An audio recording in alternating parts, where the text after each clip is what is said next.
tal? Buenas tardes. Estamos compartiendo un tema muy importante, que fue recomendación de la licenciada Blanca Villanueva Obando, a quien mandamos un afectuoso saludo hasta el estado de Chiapas.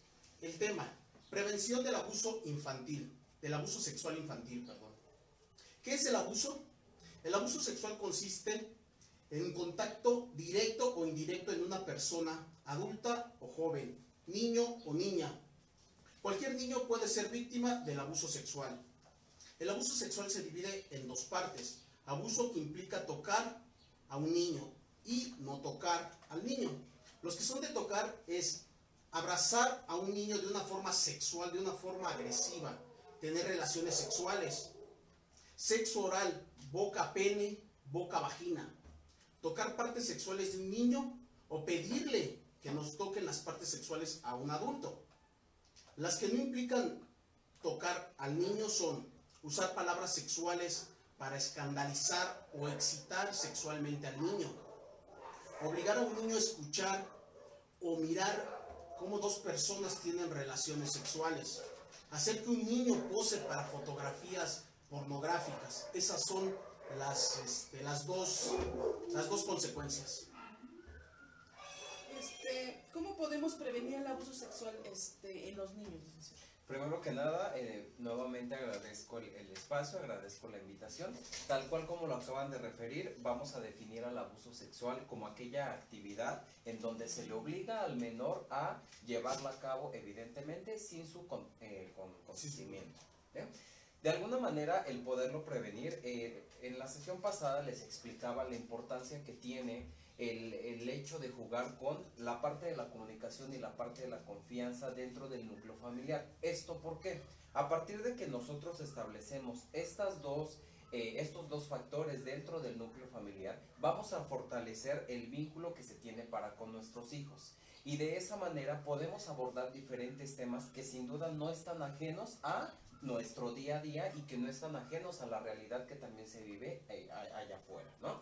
De acuerdo, ¿cómo lo podemos prevenir? Es explicándoles tal cual es a nuestros hijos las funciones que los genitales tienen y que finalmente forman parte de nuestro cuerpo, ¿no? Y en efecto, explicarles la diferencia de aquellas partes del cuerpo que son externas y aquellas partes del cuerpo que son internas y en donde solamente la persona tiene el control sobre de ellas. A un niño pequeño, bueno, debemos hablarles dependiendo la edad de los niños, referente a cómo prevenir este tipo de abuso. Sí, claro. Recordemos que no podemos abordar de la misma manera a un niño de 5 años a un adolescente de 12 años. De entrada estamos hablando que los niveles de conciencia o más bien la madurez emocional no es exactamente la misma. En el caso del menor, pues bueno, podemos explicarle sí, en efecto, referente a cuáles son las funciones de su cuerpo y lo podemos hacer incluso haciendo uso de diferentes herramientas. Es decir, ¿por qué no apoyarnos de algún video, pero que sea acorde a la edad? ¿Por qué no también elaboramos algún material didáctico que podemos conseguir incluso en alguna papelería o mercería y de esa manera también poder explicar cuál es el funcionamiento que estas partes tienen dentro de la persona, ¿no? ¿El abuso sexual tiene efectos duraderos? O sea, ¿realmente sí es mucho el tiempo que tarda el niño en recuperarse?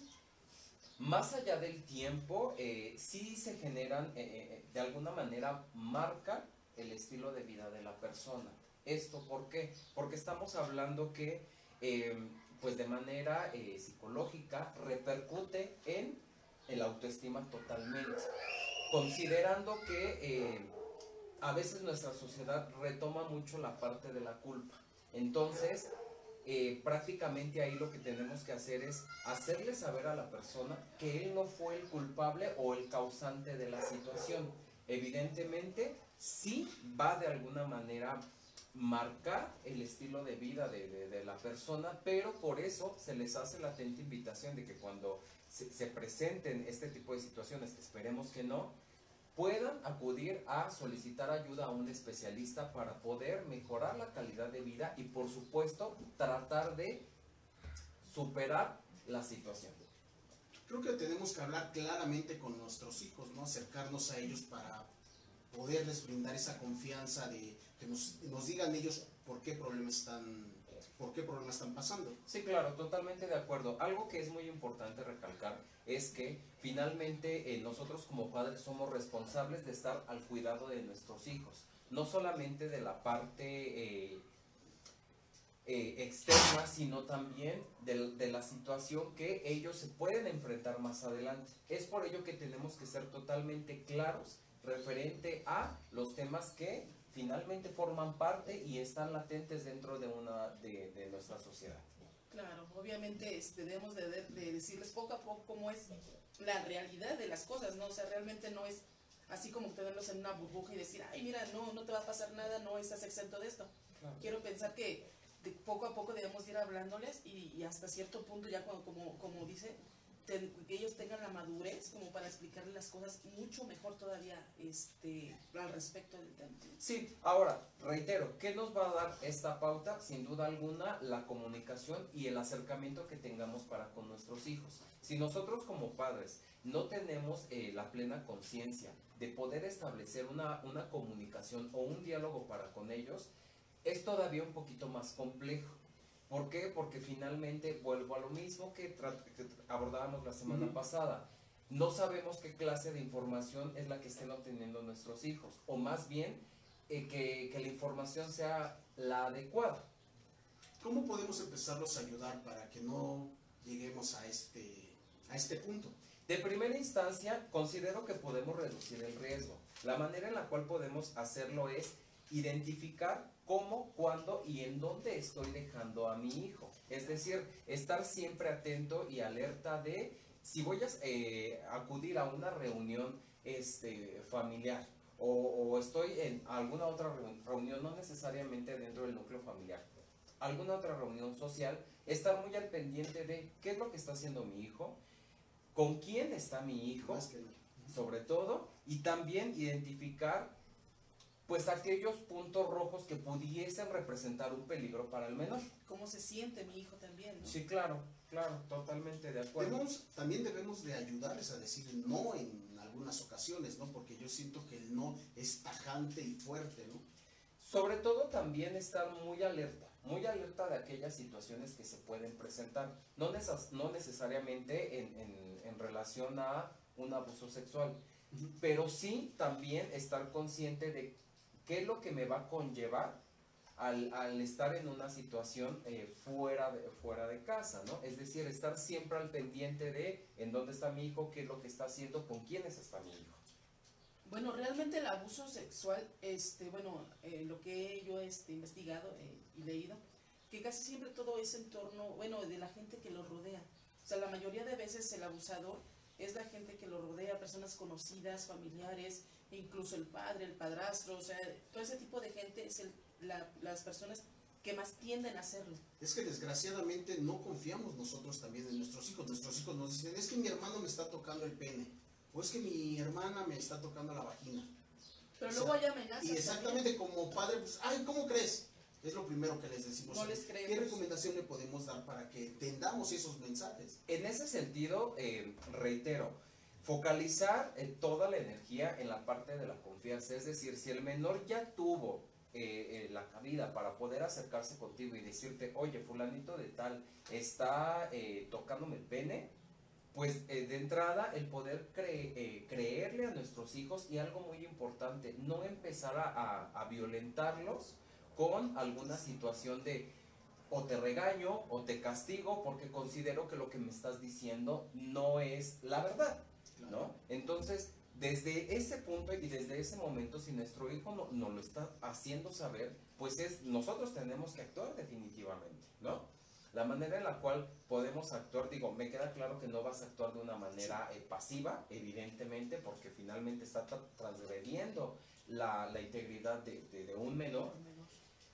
Pero lo que yo recomiendo también es actuar de manera más rápida y más congruente. Siempre confiando en lo que el menor nos está indicando, no poniendo en duda, ni mucho menos reprimiendo con algún regaño o algún castigo la información que el menor nos está dando.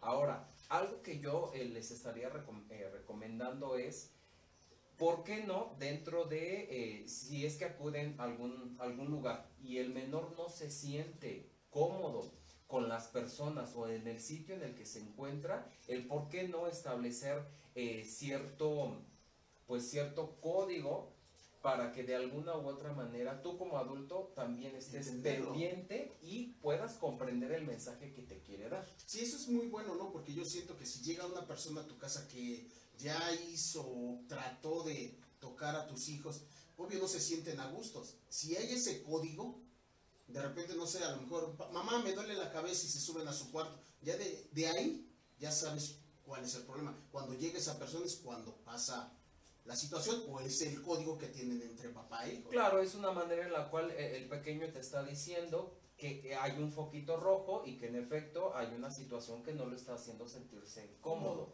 Ahora, algo que debemos de explicarle a nuestros hijos de cualquier edad es que finalmente su cuerpo es su cuerpo. Claro. ¿No? Y ellos, solamente ellos tienen la capacidad de poder decidir, y esto ya se estará haciendo una vez se llegue a un estado de conciencia mayor y también se tenga una madurez emocional, de poder decidir en qué momento o quién va a hacer uso de su cuerpo, ¿no?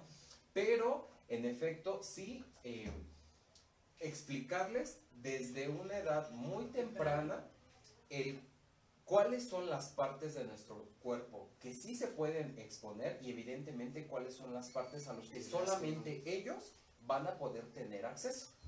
Exactamente, que solo mamá y papá, bueno, en el caso de los niños pequeños, solo mamá y papá pueden en determinado momento, y acaso los doctores, en determinado momento pues Es que yo siento tocar, que tienen una edad, ¿no? Nada más que también Sí. mamá y papá pueden tocarlos. Exacto, sí. Porque Los también, niños pequeños, ¿verdad? desgraciadamente, hay papás que abusan de sus hijos, ¿no? Exacto, también, O sea, exactamente, que sí. no solamente, o sea, también yo siento que llega una edad en que papá y mamá pueden tocarlos, ya de ahí, pues ya no. Y ver de qué manera exactamente, como dices. Y yo siento que también tener mucho cuidado con los infantes que sufren de una discapacidad, ¿no? Porque ellos realmente siempre están al pendiente de una persona, ¿no? Siempre tienen que tener una persona, por ejemplo, ya sea mamá, ya sea papá, Que los vigila, que que los los cuida vigila, más. y hay veces que desgraciadamente tenemos que dejarlos porque salimos al mercado, salimos a trabajar y lo dejamos con la niñera o el primo o el tío Sí, que claro. los cuide.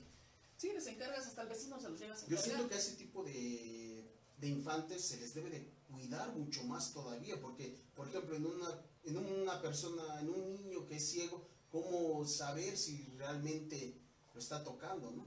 Claro, sobre todo es estar siempre muy alertas, estar siempre muy al pendiente de cuál es la situación en la cual estoy viviendo, y reitero, considerar y contemplar para poder reducir el riesgo. Digo, no quiero darme a entender que finalmente la situación no pueda pasar, ¿no? Pero sí estar muy alerta para poder aminorar este riesgo. Reitero, el cómo, cuándo y en dónde dejo a mis hijos, ¿no? Hasta dónde también mi responsabilidad me permite estar al pendiente de lo que están haciendo y con quién están. Forjarles una, ¿cómo se llama? Una comunicación, Sí, un padres e vínculo, hijos. ¿no? Padre Sí, claro. e hijo. En que mamá y papá pues son en un refugio seguro, tener esa comunicación con ellos para que te puedan expresar lo que ellos están sintiendo o lo que les están haciendo. Y la situación que están viviendo, que Exactamente. finalmente es una situación complicada, es una situación delicada, y que en la gran mayoría de los casos, es un poco complicado el poder externarlo de manera correcta, ¿no? En un adolescente, ¿cómo abordaríamos el tema? Un poquito más explícito. En el caso del adolescente, yo sugiero o propongo el hacerlo sí de manera más explícita, retomando la sesión pasada, nombrando las cosas tal cual son, identificando cuáles son, más allá de las funciones, dándoles el nombre correcto al órgano al que pertenece, y hacer mucho hincapié a lo siguiente: cuáles son las partes externas, y reitero que en efecto pues son visibles, y cuáles son las partes que solamente se pueden resguardar pues para ellos, y que finalmente ellos, una vez llegado el momento, pues van a poder tomar la elección de pues a quién se la muestran y a quién no, Claro.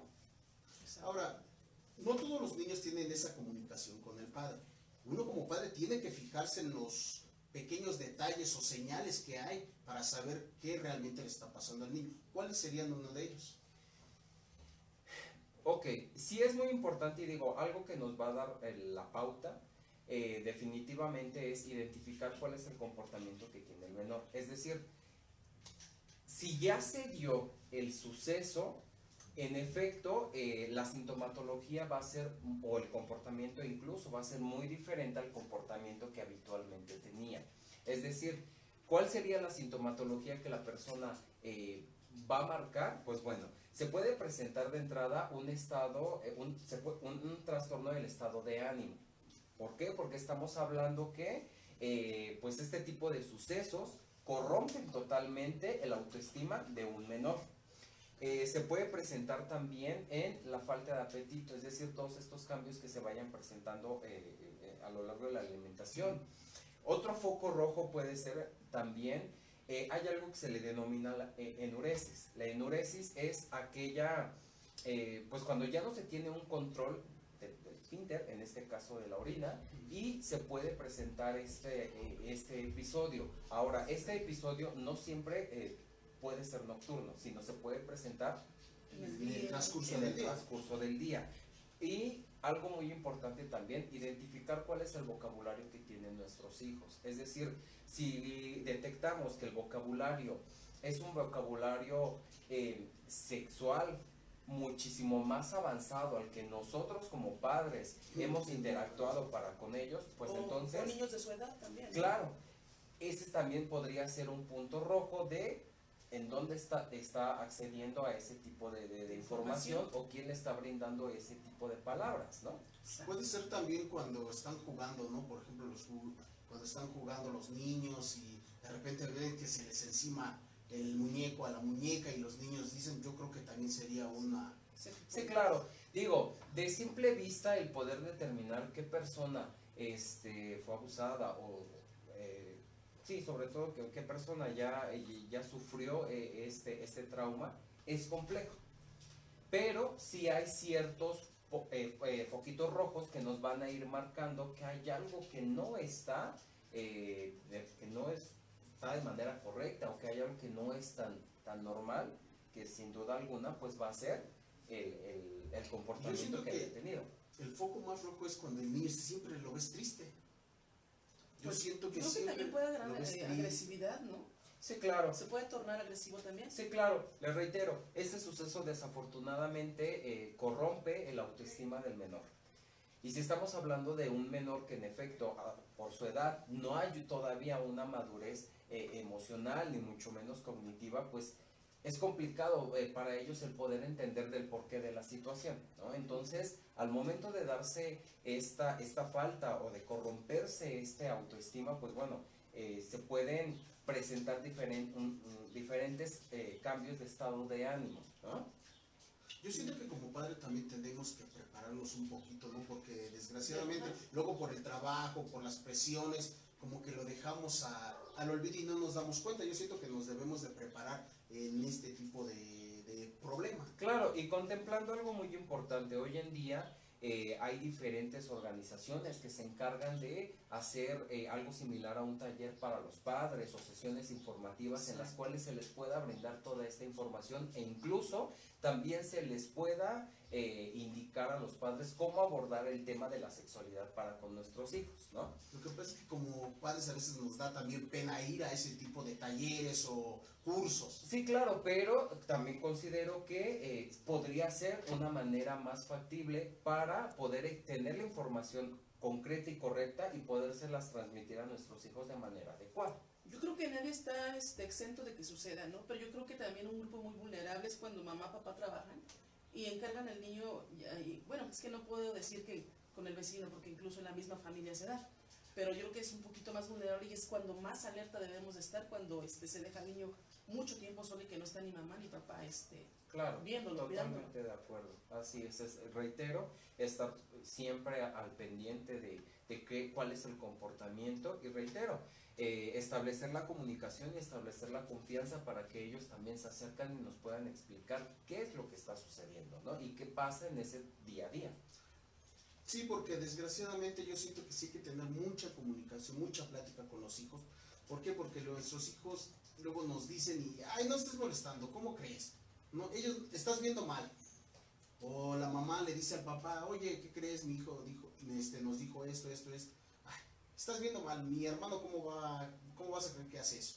Creo que hay que ponerle bastante atención a los niños referente a este tema, ¿no? Sí, claro, totalmente, y sobre todo estar alerta de lo que ellos nos están manifestando y también... Creerles. Exacto, así es. Y sobre todo, más allá de poder sancionarlo, el darle esa apertura que nos exponga la situación, porque reitero, de por sí la situación es complicada por sí sola, y luego nosotros, o los padres, quienes tenemos la responsabilidad y la obligación de poderlos escuchar y conocer cuáles son las situaciones que los están alterando, en lugar de ayudarles, los sancionamos, los regañamos e incluso podemos agredirlos de manera física, pues imagínense, ¿no? Lejos de que se pueda formar un vínculo, pues lo único que estamos haciendo es alejándolos más y no estamos erradicando el problema. Yo siento que esto pasa más que en niños o en niñas, o es lo mismo. Finalmente, hoy día considero que ambos pueden estar expuestos a alguna situación. Otra cosa también, por ejemplo, a partir de empezar la adolescencia, que son 10, 12 años, está también muy atento. Ya habíamos hablado en otros temas anteriores sobre el uso de las redes sociales, sobre el uso del uso del internet, de todo eso. Entran, ¿no?, a veces en las páginas donde, pues, incluso la misma red les sugiere entrar en esas páginas y obviamente ellos por curiosidad lo hacen, ¿no? Entonces yo creo que también hay que estar pendientes y alertas y sentarnos a hablar con ellos respecto al tema y respecto a lo que se van a encontrar, porque obviamente pues son cosas que ellos ya empiezan a experimentar. En esa edad, los adolescentes pues obviamente también ya empiezan a interesarle las personas del otro sexo. Claro. Entonces quiero pensar que ellos quieren enterarse más de cómo está la situación. Entonces sería también muy recomendable que estuviéramos al pendiente de las páginas que visitan. Claro, y sobre todo, y digo, regresándome nuevamente a la parte de la responsabilidad, nosotros como padres, al momento de que le damos a nuestro hijo, ya sea una tablet o un celular o cualquier dispositivo para que tenga acceso a internet o a redes sociales incluso, debemos también estar conscientes de que finalmente ese es el riesgo que se corre. Es decir, hay que estar supervisando de manera periódica las páginas en las cuales nuestros hijos se adentran, porque finalmente pues no sabemos qué es lo que están consultando en internet y a veces en ocasiones la información que también ellos consultan no es la adecuada. Y no es la adecuada porque o carece de información meramente sustentable o simplemente la información es más avanzada a lo que ellos debieran de saber acorde a la edad. Exacto. Establecer normas básicas de seguridad también en el dispositivo sería muy buena opción. Sí, como la otra vez, exactamente, siempre estar pendiente también de las redes sociales, porque siempre está abierto a un mundo el internet, ¿no? Sí, claro, totalmente de acuerdo. Así es. Pues yo creo que también tú te darías, bueno, se daría uno cuenta o es indispensable mencionar también los focos rojos en cuestión físicamente, como cuáles serían, por ejemplo, que es cuando obviamente los revisamos y a lo mejor hay algo que no nos gusta. Es que lo que pasa es que hay ocasiones en que lo vemos con el labio hinchado, ¿no? Vemos rasgada su ropa, pero ¿qué pensamos? Ay, pues salió a jugar y se rasgó en la resbaladilla, por decir. Y no nos damos cuenta de eso. O a veces simplemente el ano lo tiene rojo y no le ponemos atención a eso también, ¿no? El pene. Y eso estamos hablando de los niños que sangrado. Verlos. Y son cosas que no le ponemos atención. ¿Por qué? Porque es algo como, ay, se cayó, se resbaló, no le pasó nada. O sea, es lo que debemos de poner bastante atención a ese tipo de situaciones. Claro, y estar siempre al pendiente de cuáles son las situaciones que conllevan a que mi hijo se encuentre así, ¿no? Reitero, finalmente nosotros como padres de una u otra manera debemos de estar muy alerta a todas aquellas situaciones físicas que se presenten y en efecto las que el menor nos comente. Pues déjanos unos tips para estar un poquito al pendiente para todos nuestros. Pues de primera instancia sería establecer la comunicación y la confianza para con nuestros hijos. Soy de la idea de que les expongamos cuál es la situación que se vive día a día, acorde a la edad, por supuesto, prevenir para poder disminuir el riesgo, que prácticamente sería estar siempre al pendiente de qué es lo que está haciendo mi hijo, con quién está mi hijo, cuando esté jugando, a qué juegos, válgame la redundancia, están jugando, y estar siempre muy alerta, muy al pendiente, y sobre todo al momento de que se pueda generar este vínculo y nos adentremos a la parte de la comunicación y la confianza, creer a lo que nuestros hijos nos están manifestando. Pues como, sí, exactamente, bueno, reitero nuevamente también, digo, los niños nunca nos van a decir, bueno, en cuestión de los niños nunca nos van a decir mentiras, hay que creerles y tener la confianza, bueno, hacer que ellos nos tengan la confianza para podernos contar lo que les está sucediendo. Estar al pendiente siempre como padres, siempre estar al pendiente de ellos, no dejarlos con cualquier gente, siempre ver con quién se están rodeando, siempre estar platicando con ellos y más que nada siempre como padre estar informado de los problemas que hay, ¿no? Bueno, pues creo que sería lo más indispensable. Pues de nuestra parte sería todo. Quiero hacer un pequeño paréntesis para decirles que nuestros compañeros de Hacia Dónde Vamos, por cuestiones de trabajo, no han estado con nosotros, pero próximamente ya estarán otra vez trabajando con nosotros. De antemano, muchas gracias. No se pierdan el próximo programa, va a estar muy interesante. En lo personal me encanta, que van a ser lenguas indígenas. La verdad se me hace un tema muy interesante. ¿Por qué se han ido extinguiendo nuestras lenguas? Va a ser un tema muy interesante. Muchas gracias de antemano y un saludo a todos. Buenas tardes. Buenas tardes. Buenas tardes.